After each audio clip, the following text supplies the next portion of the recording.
But lo and behold, boom, we have a K20Z3 off of an '08 SI.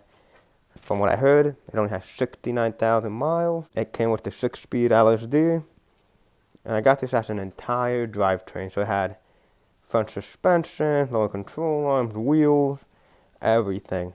K20Z3, I have the entire drivetrain. But can't remove these wheels because there's a lock lug nut and I don't have these keys. I have like a few of them that look like this, but this one very specific. So I'll make a little slot with the angle grinder and then hit it with my impact screwdriver. Hopefully my genius plan works. No. Well, the impact screwdriver didn't work. It ended up breaking. So before I destroy all my bits, so there's the cutout. I got some chisel, tried to hammer it, that didn't work. So I used the chisel to mess up the design and try to fit some of my keys. I have 4 of them, and they all look super identical, but they're not it. So I'm just gonna keep messing with it. And look, they look so identical, but this is not even the right one. And this is OEM Honda, by the way. This is getting annoying. I already beat the shit out of it, and this is not working. I have a vice grip, that's the lug nut. I'm gonna weld this up and impact it off. We have our ground, lug nut, and their welder. And by the way, there's a bad lug nuts. All the threads are bad in here. Ta-da! Couple little love tacks later. Let's hope it works. Oh, come on. Let's hope it works this time. Put a good amount of burger welds on it. It's coming off. Wow. Just like that, I won. It looks not terrible, but I just welded a different nut on, and the different nut worked phenomenal. It was super good. You can't even see the lug nut. But that's awesome. If you look, the threads are nice. It all worked out. Here you go. I welded the piss out of this. Hopefully it comes off first try. Let's see what they say. It did not come off. I'm pretty sure I know why it didn't work. So lug nuts, I'm pretty sure they have a layer of paint. That paint makes the welds not stick too well. On the other side, I angle grinded like a bunch of this, and it was bare metal. I'm gonna angle grind this, clean it up, make it bare metal, and try to weld it one more time.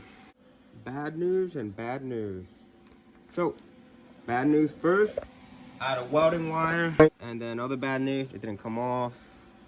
But decent news is, I grinded the lug nut more, and now more bare metal, so the welds were actually able to stick onto it. Oh well, I just gotta get more welding wire. Hello, new day later. I wasn't sure what to do. I wanted to see if I could do it without the welder. So what I did was, I did a little split on the lock nut and put a chisel, grabbed the socket, and used this like a, try to twist it off. It wasn't working. So I hammered the chisel more deep in, and it split the lug nut. Imagine the lug nut split in there. I got worried because I noticed there was still metal. The ring was still on. So imagine half a lug nut on there, and then only that piece, that bottom piece in. I thought this was gonna break. What I did was, I shoved the socket in here, and it was able to catch the half of the lock lug nut. And guess what? It cracked it loose. This is freaking incredible. It split in half when I shoved the chisel in there. But this is cool. Now this wheel can come off. It's not too destroyed or anything. That's a win. Next thing I'm gonna do, car's jacked up a little bit on the subframe. I'm gonna remove this wheel.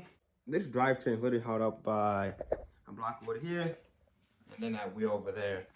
What I'm hoping is I can put this cart with wheels under here. I can remove, the suspension and this wheel.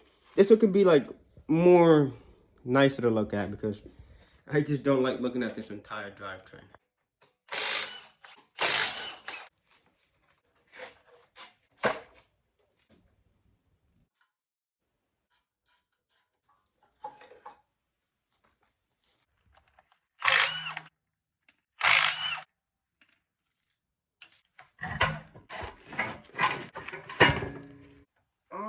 it's leaking fluid. Holy shit. Oh, what a nightmare. Wheels off. Transmission fluid. It's a freaking mess. The radiator still has the transmission cooler line. Engine is starting to look a little bit bare without the damn wheels and shocks. Next thing I'm gonna remove is the steering column. It's an electric one.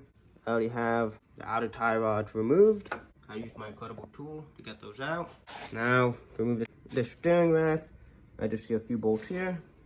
This bracket there, and then those 2 bolts. So hopefully I just remove those couple of stuff, and steering rack can be out, and I can sell it. All the bolts are off. Remove this bracket. There's literally just a couple brackets that hold it in there, but it's loose. Shout out to the impact gun for holding you with my tripod. The line harness has a zip tie on it. Well, you can undo the clips. The wire harness has some clips on it, but I don't really care about them. So I'm gonna break them. Wow, this vice grip is total. There you go. Wire harness is off. Doing this alone sucks. Oh, steering rack is free. And look at that. It is so bare now. No wheels, no shocks, no steering rack. I want to take off the front spindle, the front knuckles, but I don't have this big ass nut. I thought it was a 32, but it's like a 36. So I don't have that size. And rookie me, I just had the rental tool, and I just returned it yesterday. So I should have paid attention to that. Oh wait, no, I couldn't do it anyway because the wheels were on. So forget that. It's more bare, it looks more free. Hopefully soon I can get this engine off this subframe and put it on the RSX one. Hello.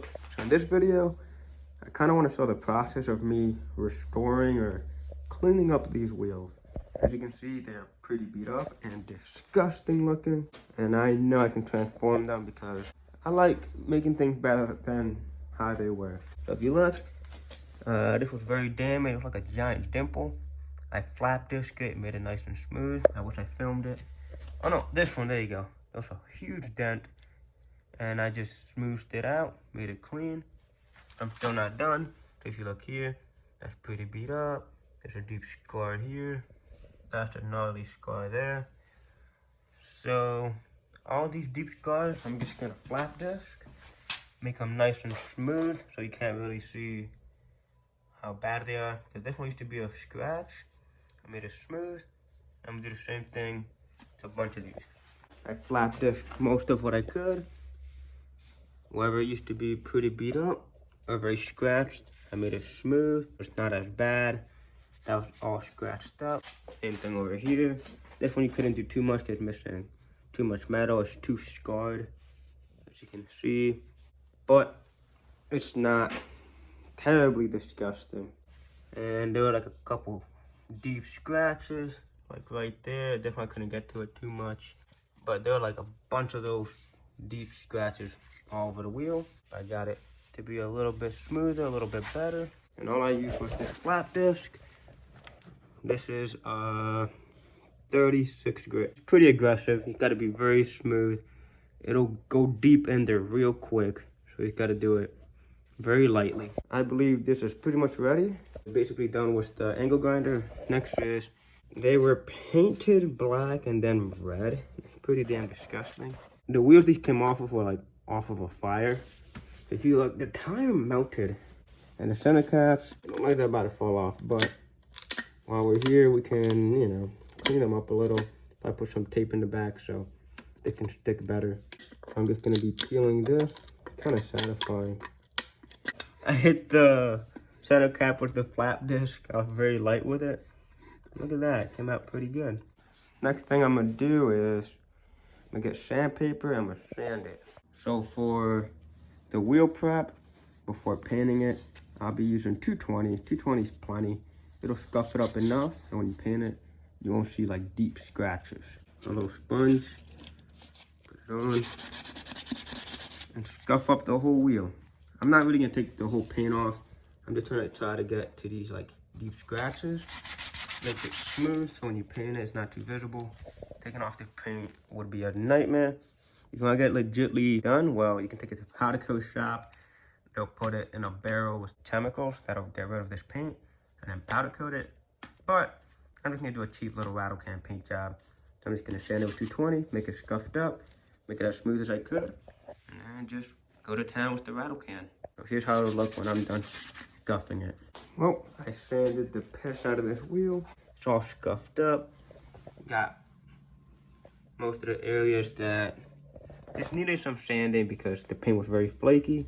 And the rest I basically left on because I don't really need to take it all the way off. That looks good. Next thing I'm gonna try to work with is this. It's kind of bent in. What I can do is heat it up and hit it with a hammer a few times. Try to bend it back into place. So you can kind of see it's like a lip here. What I do is I put a rag and I give it a couple smacks with this hammer. Hit it hard enough until you start to notice it bending back into place.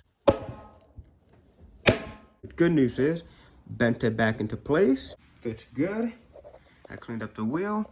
It looks crazy. Now with this one's not bent. I already sanded it. I just gotta clean it up. So I'm gonna wipe it down with the rag. Wheels wiped down. They look identical. Next is, I'm gonna get some alcohol. Spray the alcohol on it. Wipe it down with the alcohol. And then wipe the alcohol off. Now time to wipe it. Once you wipe down the alcohol, spray it down with water and clean it up.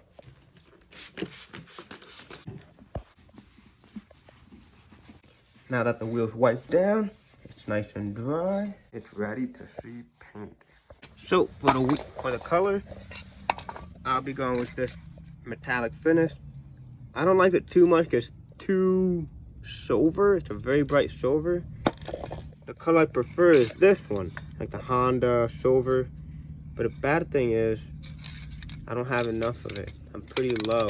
I don't want to run out and then have to finish it with this. I'm just gonna paint the whole wheel this color. It'll be fine. It'll just be a very bright silver. So you'll see how it looks. And there you go. It's painted. I think it's a little too chromed out, but it'll do the job. That's original color. This is that color. On video, it doesn't look too far off, but in real life, this thing just looks too damn chrome.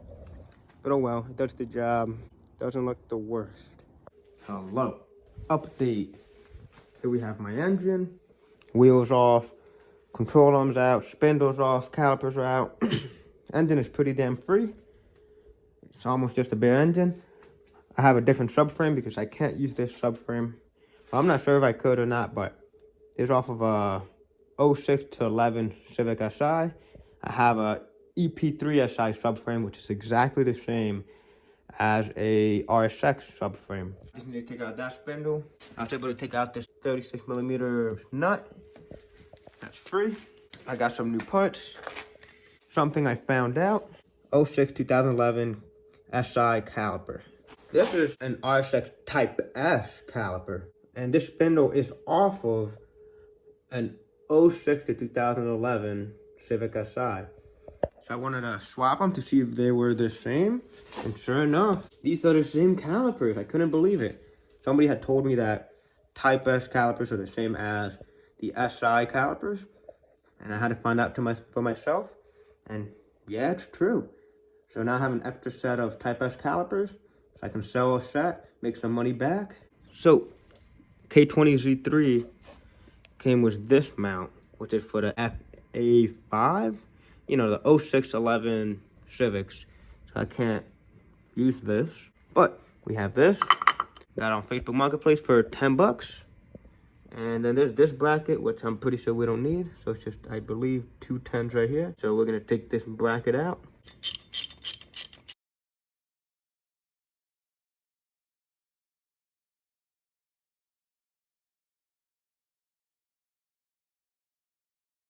In this video, we're going to be putting on our cable-driven throttle body. We're going to be installing that because I will not be running an electric throttle body from the K20Z3. So all I see is just 4 bolts holding on to it. So take those 4 bolts out. It's only 4 12mm bolts. So I'll just undo that. I just noticed 2 nuts on the stud and 2 bolts that are 12mm. And then there's just 1 vacuum line on top. Just gotta undo this little clamp. Pops off. Undo the plug. There you go. So for the adapter, it goes one way. I figured it out, kind of. Something I learned is you have to take these studs off. So you can either get something that can pinch these and twist them off, or get 2 nuts, kind of 2 nuts, and take these, you know, take those 2 studs off. But what I found out is my kit came with 12 bolts. 4 little short ones, medium, then long ones. You're not supposed to use all of them. There's probably 4 that you don't use. I'm not sure which one's which yet, but I'm gonna assume that you gotta use common sense. But first thing first, gotta remove those studs. Got some camera locks and broke it loose already. Now we gotta do the same thing to the bottom. I got the studs out, and I found out for the little ones, you wanna match it with the studs. If you look, this stud goes into the engine or the intake manifold. These threads match up with the one that go into the engine. And you put it in here. If you look at that, that's how much, you know, it goes in. So the ones that have the stud, you want to use the small bolts for. So it'll be 2. Oh god. So 1 in the bottom, 1 on the top. I got this adapter bolted up. I'm leaving this little spacer in because I don't have a bigger throttle body or anything, just the OEM RSX Type S. Or I think it's actually the K20R from the DC5 Integra R. But I use all the small bolts for the adapter, and that hole goes in the bottom for like the EGR, or I don't know if it's the map sensor, but just know that big hole's in the bottom. It'll be matching with this one. That hole has to be in the bottom. Now putting on is a little tricky because I'm noticing you put it on, it's hitting with these 2 lines. So I'm gonna have to bend them or get them out of the way somehow. Then the last 4 bolts you want to use are the long ones, because I have a long one in there and it has just barely that much of a thread left. Not a lot, but with the short ones, you can't even see the threads sticking out. So the bolts that adapt or sandwich the adapter is the throttle body. So use the long one for the throttle body. Something I did, I put some anti-seize on the bolts because they get hot and they will get stuck. Since these are Allen keys, I don't really trust them too much. So I put some anti-seize, and I put the gasket in there, and I'm gonna put 1 more gasket on top of that. I wanna be sure I don't have a leak. So I'm gonna reuse the gasket that came with my throttle body. You can either make your own, or you can get one from your local parts store. But I'm gonna reuse mine from the RBC or K20Z3 throttle body. And remember, there's aluminum, so you don't want to tighten them too much. And there's a gasket there too, so doesn't have to be crazy tight. Just tight enough with like a good snug and a little crank. Don't tighten them too much. Got it in. It's really tight. Because I'm noticing the harness for the injectors is really in the way for where the cable would sit at. But I'm not using this harness anyway. Just something to keep in mind. The adapter, it's decent. The top bolt barely have any threads, so I didn't tighten it a whole bunch. I had it like just like a little snug, and then a like 30-degree crank. I couldn't tighten them too much. So what I'm gonna do is, well, there's a gasket. But whenever I start it or test run it, I'm gonna put brake fluid or starter fluid to make sure there's no leaks. If it's not leaking, then it's fine. If it does leak, then I'm gonna have to find some longer bolts because these are just pretty damn short. I ended up finding some other bolts that I had laying around.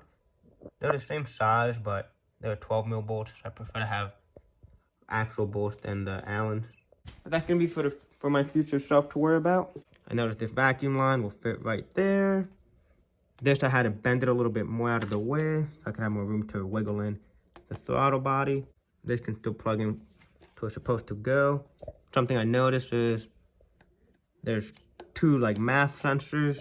Figuring out a lot as I'm going. Throttle body's in. It's cool. It's like a little spacer pretty much. Also, I noticed there's no plug for the throttle position sensor. So that's when the other harness is gonna come in handy. That'll be it for now. So at least we got the spacer in. It was a damn nightmare. I'm just gonna plumb it up. K20Z3 throttle body is done. It had a little like delete or loop for the coolant lines. So I did the same thing here where I took it off, put on my throttle body, the vacuum lines are on. And then my new harness hopefully clears better. If not, we'll see what happens. Hello. So, did a lot of thinking, figuring things out. So these two bolts, these are from my intake manifold that I got from a K20AR, which is the K20 from a Type R. Anyways, these are the studs that were on the RBC intake manifold. And these studs are a little long. If we look at the PRC, the K20AR, the studs are a lot smaller. These are a lot smaller. Because these will not work. You put it right there. They stick out, look at that, a whole bunch. So we can't use these studs. What I'm gonna do is take these out and swap the bottom bolts. Because the bottom bolts, they don't really have much thread in them. And I just don't really trust those bottom bolts. There's barely any thread holding onto the adapter. Grab some of these and just remove the stud. Studs are out. These are in. I put them in basically how the studs were on the intake manifold on the opposite side. And now this is good because it'll help me line up this gasket a lot better than how it used to be. That's cool. Now I'm gonna have two bolts that fit perfectly. I'm gonna have two studs that fit amazing.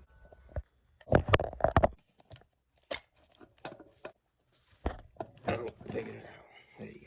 Oh, that's so beautiful. Nice, and we're in. See that? That's way better. On time I did, the bolts were too long, so I put some little washers on it, so it'll work perfect.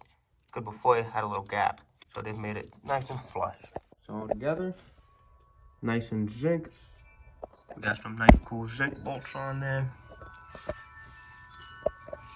Sick.